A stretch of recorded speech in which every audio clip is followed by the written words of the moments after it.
అల్పపీడనంతో ఏపీకి భారీ వర్ష సూచన ఉండడంతో రైతులు ఆవేదన వ్యక్తం చేస్తున్నారు. చేతికి అంది వచ్చిన పంట వర్షం పాలవుతుందని భయపడుతున్నారు. వర్షాలకు పంట తుడిచిపెట్టుకుపోతుందని బెంబేలెత్తుతున్నారు. ఉన్న పంటను కోసేసి అమ్మేస్తున్నారు.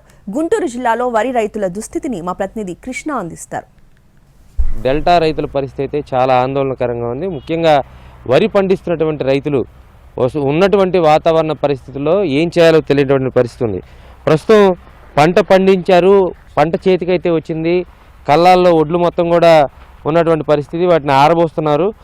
అంటే కొద్ది రోజులు అయితే వాటిని అమ్ముకునేటువంటి పరిస్థితి. కానీ పైన వాతావరణం చూస్తే తీవ్రంగా వర్షాలు పడతాయనేటువంటి హెచ్చరికలు ఉన్నాయి.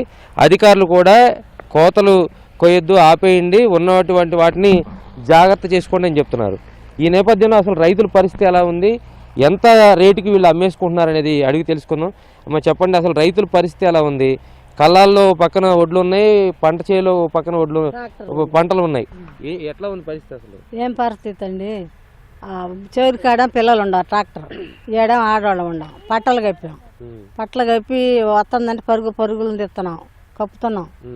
మరి దళారులేమో 14కి 50 కొంటున్నారు. 1450 రూపాయలు ఇప్పుడు బస్తా. నీరుడు ఎంత అమ్మిందమ్మా? నీరు 2200 అమ్మింది. అంటే దాదాపు 800 తేడా ఉంది. 76 కిలోలు నీరుడు. 7 ఏమన్నా 1450 మీద 20 అట్ట పెడుతున్నారు. 15 బాటల బంగారం వాళ్ళు తెచ్చిపోతున్నాం. ఈడ రేటు లేదు, మరి ఇంకేడ పట్టుకుంటాంలే అని ఇచ్చేస్తున్నాం. అమ్మా మీరు చెప్పండి, అసలు ఇప్పుడు 1450 రూపాయలు గిట్టుబాటు అవ్వదు, ఎందుకని అమ్మేసుకుంటున్నారు? మరి ఎక్కడ దాస్తామండి?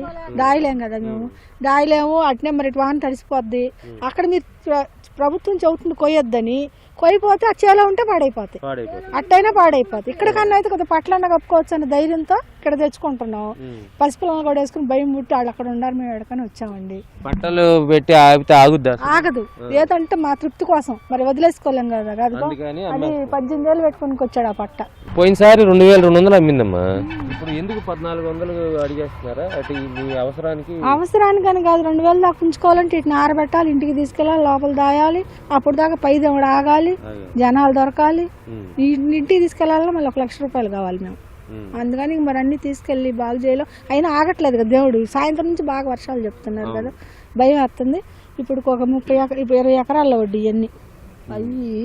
ముఖ్యంగా నవంబర్ డిసెంబర్ నెలలో వచ్చేటువంటి తుఫాన్లు కానీ వర్షాలు కానీ రైతులు నెట్టనీళ్ళు ముంచుతాయి. ఎందుకంటే జనవరి 15వ తేదీ లోపు సంక్రాంతి పండుగ వస్తుందంటే రైతులకు పండుగలాగా ఉంటుంది.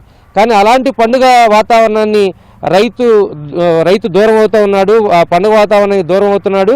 ఇలా వస్తున్నటువంటి వర్షాలు ఏవైతే ఉన్నాయో ఆ వర్షాల దెబ్బకు పక్కన దాచుకున్న పంటను అమ్ముకోవాల్సి వస్తుంది. అదేవిధంగా చేలో ఉన్నటువంటి పంట ఏదైతే ఉందో వాటిని నిర్దాక్షిణ్యంగా కోసేయాల్సి వస్తున్నటువంటి ఆవేదనలో ఉన్నారు. ప్రస్తుతం రైతు కుటుంబాలు మొత్తం కూడా, అంటే ఆడవాళ్ళు మగవాళ్ళు అనే తేడా లేకుండా తమ పంటను కాపాడుకోవడానికి ఎలాంటి ప్రయత్నాలు చేయాలో అవన్నీ కూడా చేస్తున్నటువంటి పరిస్థితి కనిపిస్తూ ఉంది. కెమెరా పర్సన్ నాగరాజ్తో కృష్ణ, ఎన్టీవీ, గుంటూరు.